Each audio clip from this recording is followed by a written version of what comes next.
అంతర్జాతీయ అంతరిక్ష కేంద్రంలో ఉన్న నాసా వ్యోమగామి సునీత విలియమ్స్ బరువు తగ్గినట్లు వచ్చిన వార్తలపై ఆమె క్లారిటీ ఇచ్చారు. సునీత విలియమ్స్ కు ఆరోగ్యపర సమస్యలు తలెత్తాయని జరుగుతున్న ప్రచారాన్ని ఆమె ఖండించారు.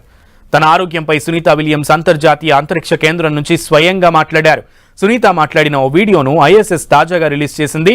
తాజాగా అక్కడికి వెళ్లిన సమయంలో ఎంత బరువుతో ఉన్నారో ఇప్పుడు కూడా అంతే బరువుతో ఉన్నారని సునీత వీడియోలో చెప్పారు. తన శరీర బరువులో ఎలాంటి మార్పు లేదని క్లారిటీ ఇచ్చారు. అంతేగాక బరువు మరింత పెరిగినట్లు చెప్పారు.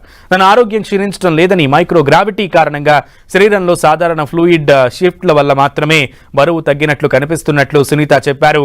కండరాలు, ఎముకల సాంద్రతపై పడే మైక్రోగ్రావిటీ ప్రభావంతో పోరాడేందుకు అంతరిక్ష కేంద్రంలో వ్యోమగాములు చేస్తున్నట్లు ఆమె వ్యాయామాలు చేస్తున్నట్లు వ్యోమగామి తెలిపారు. కఠినమైన వ్యాయామాల కారణంగానే తన శరీరంలో మార్పులు చోటు చేసుకున్నాయని చెప్పారు. ఎక్సర్సైజ్, బైక్, ట్రెడ్మిల్ పై రన్నింగ్, వెయిట్ లిఫ్టింగ్ వంటి వ్యాయామాలు చేస్తున్నట్లు సునీత విలియమ్స్ చెప్పుకొచ్చారు.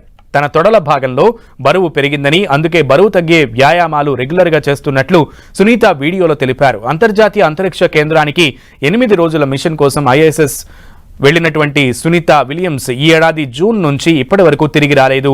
బోయింగ్ స్టార్ లైనర్లో తలెత్తిన సాంకేతిక లోపాల వల్ల అక్కడే ఉండిపోయారు.